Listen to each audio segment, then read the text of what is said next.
Hello les amis, je vous retrouve pour une nouvelle vidéo sur le football et plus précisément sur la Coupe d'Italie et je vais vous présenter le match Lazio-Rome-Bologne qui a lieu ce jeudi 19 janvier 2023 à 18h. C'est un match qui compte pour les huitièmes de finale de la Coupe d'Italie, donc je vais vous donner les classements des deux équipes. On va voir les meilleurs buteurs et passeurs des deux équipes, on va voir les derniers résultats des deux équipes avec la forme du moment et également les compos possibles avec les stratégies possible, les tactiques. Donc les amis, on va voir tout plein d'informations. Alors tout d'abord, la Lazio de Rome est 5ème de Serie A avec 34 points en 18 matchs, 10 victoires, 4 nuls, 4 défaites, 31 buts pour, 15 contre, plus 16 de goal average. Ils marquent deux fois plus de buts qu'ils en encaissent. Ils font un superbe championnat. 5ème, c'est une grosse équipe. En face, Bologne est 11ème avec 22 points, donc ils ont 12 points de moins. Aussi en 18 matchs, 6 victoires, 4 nuls, 8 défaites, 23 buts pour, 29 contre, moins 6 de goal average. Les buteurs. Alors, côté Bologne, on a le 5ème buteur du championnat qui est Marco Arnautovic qui a 8 buts en 14 matchs.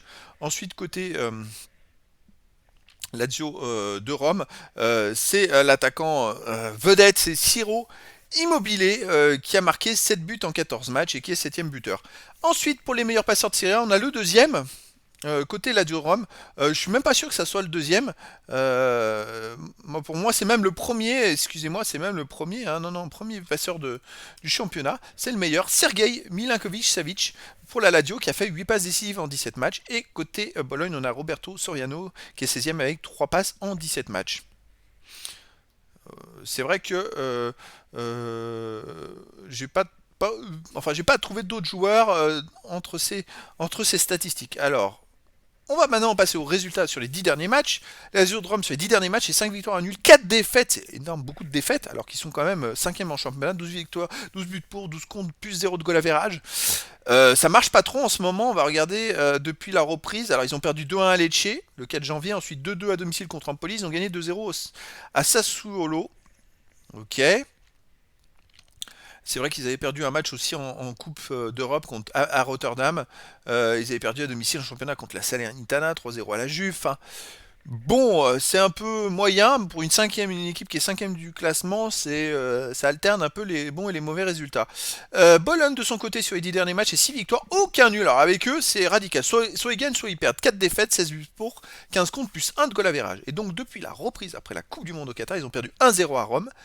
Ils ont perdu à domicile contre l'Atalanta de Bergame 2 buts à 1 et ils ont gagné 2 buts à 1 à l'Udinese. Donc c'est pareil, ils ont à peu près les mêmes résultats. C'est difficile de se faire une idée si ils ont perdu quand même 6-1 à l'Inter de Milan au mois de novembre. Après, le match après, ils ont gagné 3-0 à domicile. Donc c'est vraiment des deux équipes où ça marche un jour ça marche moins bien. Avant, ils avaient fait 4 victoires de suite. Bon, il y avait 2 matchs en coupe aussi, un match en coupe. Mais voilà, c'est une des équipes qui alterne le chaud et le froid.